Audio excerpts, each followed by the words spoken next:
All right. So once again, good morning or good day, everyone. So this is our second video lesson in our remaining topics and empowerment technologies. So again, the home economics TBL strand is already finished or done with this topic. So the contract, STEM, ABM, and UMS are not yet done with this topic. So I decided to make a video lesson for you to be able to watch in your convenient time. So, nakagawa na ako ng first video lesson about video editing. So, this is our second video lesson for our remaining topics in empowerment technologies. But before that, I have a pre-activity. So, this is entitled The Picture Game. You can answer on your own or you can answer in your minds kasi we are not in a face-to-face setup. So I'm gonna show you two pictures and it pertains to a word. Okay? Let us start. Come to think of it, I plus this image. What one word can we make which is related to our next topic or in our subject, empowerment technologies? Any guess? The answer is image. Alright, next. Alam nyo na kung paano, ha? Next. This one picture plus this second picture, what word can we make?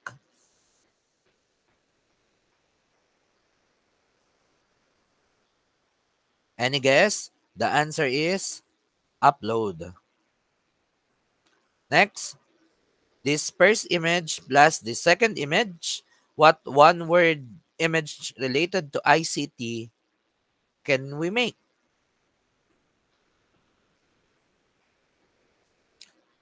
The answer is website. Next, this image plus this image, what word can we make? The answer is download. Next, first image plus the second image, what one word can we produce?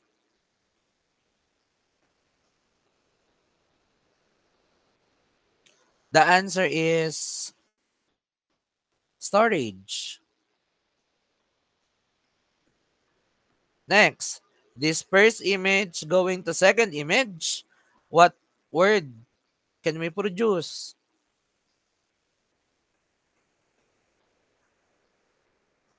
The answer is cropping. Last one, first image plus second image. I think this is the last one.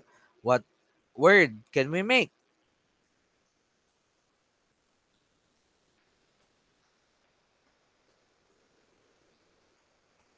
Filter. All right, so our topic for today, which is included in our second quarter exam, is uploading and sharing images online. So I will upload also this PowerPoint to our Google Classroom as your reference. My question to all of you, my dear students, why you upload photos online?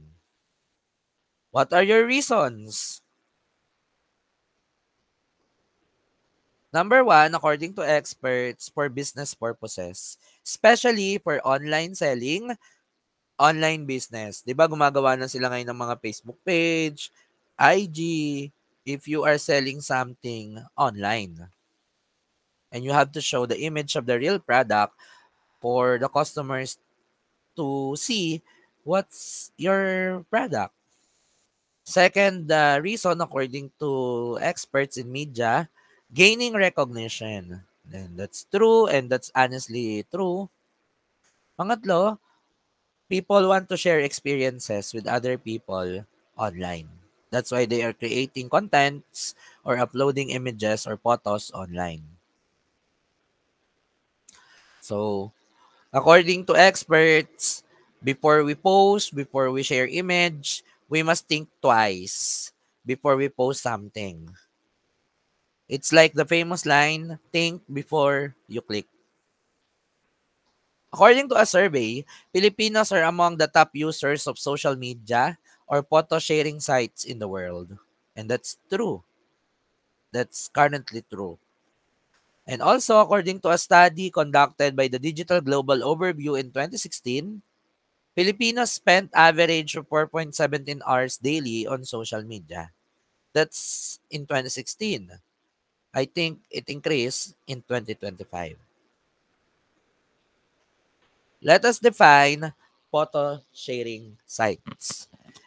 Pag sinabi nating photo sharing sites, it's offer photo hosting, which means that photo on their site can be displayed on your blog or website without needing to move them on your server. So yung ibang mga social media or mga social networking sites, meron silang feature ng photo sharing sites. Pero hindi lang yon, no?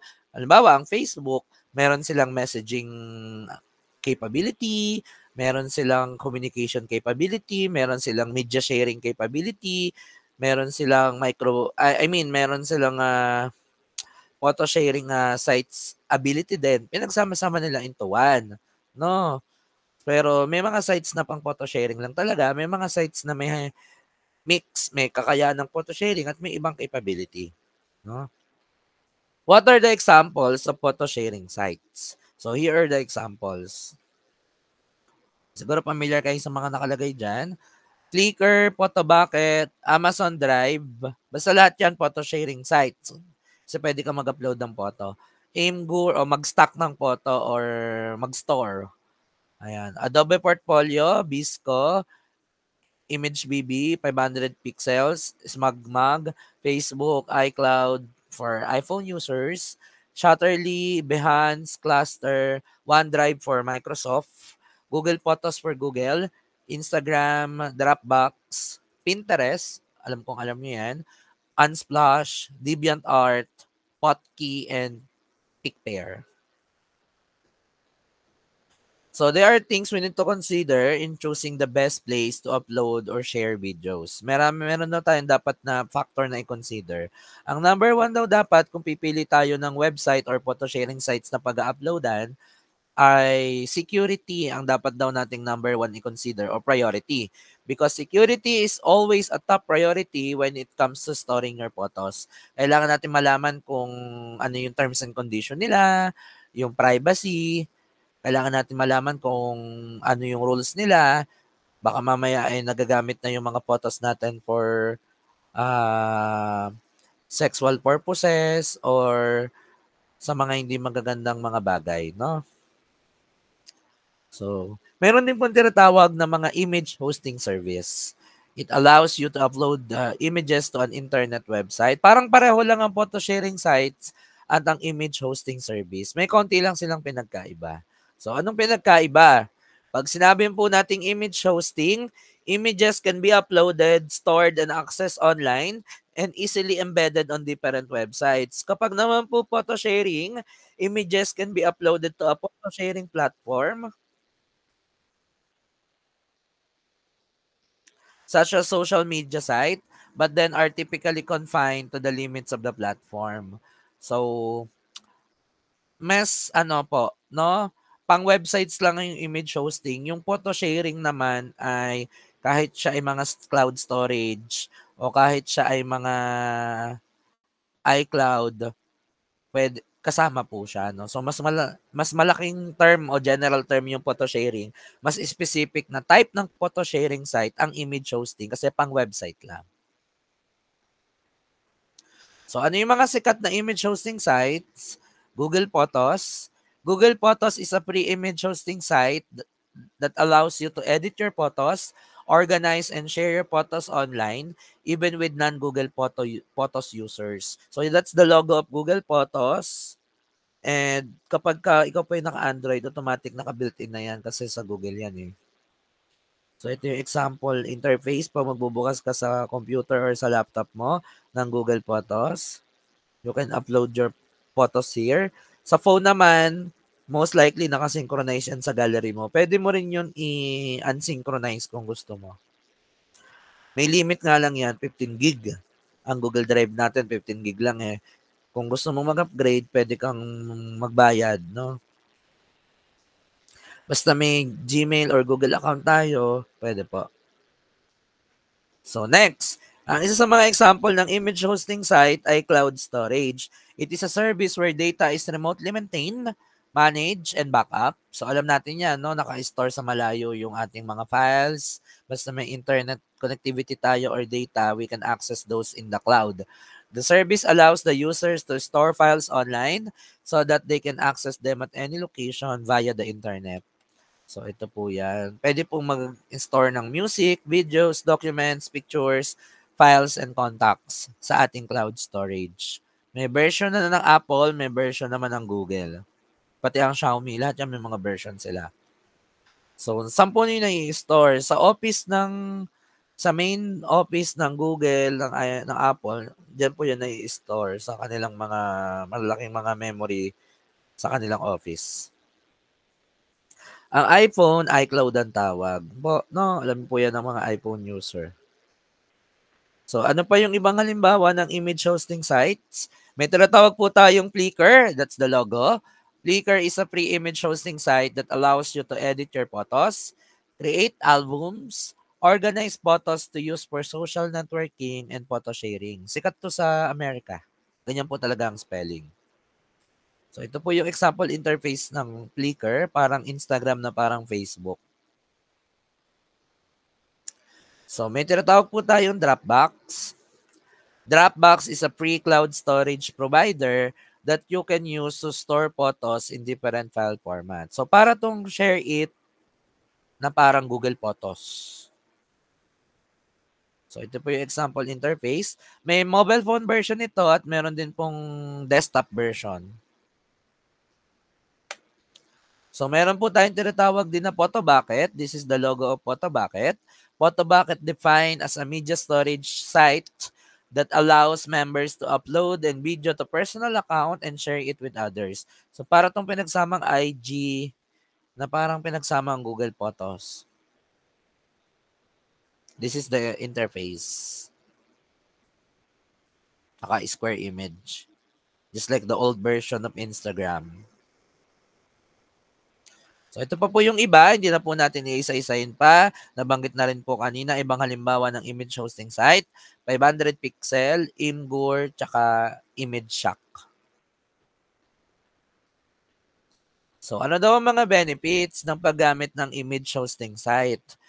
Ay, nakalagay na po dyan, no? May 3 check. Optimize storage space. Backup and secure image. Siyempre, pag nabura lahat sa gallery natin yung mga files natin or photos, pwede natin gawin tong backup. At makakatipid tayo sa space dahil naka-upload sa natin mga photo sharing sites or image hosting service like Google Photos o kaya iCloud and Dropbox. So, easily share content din. Pwede rin pong ibahagi sa ibang tao. Share link lang. At laro na sa Google Drive. So, what feature should I look for an image hosting service? Kailangan daw natin tingnan yung reliability ng site o ng application, maging yung security. Hindi ko na po masyado babasahin dahil masyadong mahaba. And yung mga dapat natin i-consider when choosing an image hosting service. Pero number 1 dyan ang security. Next, kailangan din daw natin i-consider yung privacy customization tsaka yung multiple media format support. Pag sinabi natin privacy customization, yung ano bang rules nila sa privacy nila? Anong terms and agreement nila? Baka naibabahagi na ang photos nyo sa iba. No, kailangan natin basahin yon. Minsan nakatatamarang basahin ng mga tao. And next, multiple media format support. Ano bang mga file format ang kaya nilang i-support No, pag nag-upload tayo doon, baka mamaya yung file format ng photos natin o ng files natin hindi pala nila sinusuport. Eh di hindi yun masisave. Masisave man, hindi mo view ng tama. Kailangan merong alignment sa file format. No, di ba? Discuss na natin yung file format. Kailangan align sa file format. And last two, kailangan meron itong capability na quick sharing tsaka scalable storage. Pag sinabi natin quick sharing, madali bang ibahagi yung image, madali bang ma-upload, madali bang ibigay sa iba, madali bang i-share, ganun po. Pag scalable storage, gaano ba kadami yung pwedeng i-upload doon? Konti, ilang gig lang ba? No, eh pag mga video malalaki yung nako-consume mo na sa sakop, no? Kaya kailangan tingnan natin, no, kung siya ay efficient, no, o sulit na gamit. Meron ditong ilang example ng image editing app na pwede rin nating magamit, like Adobe Lightroom, Paint, Ibis Paint, tsaka Snapseed. Okay? Meron din pong Adobe Photoshop, and that's all. No? Thank you for listening. That ends our video lesson number 2.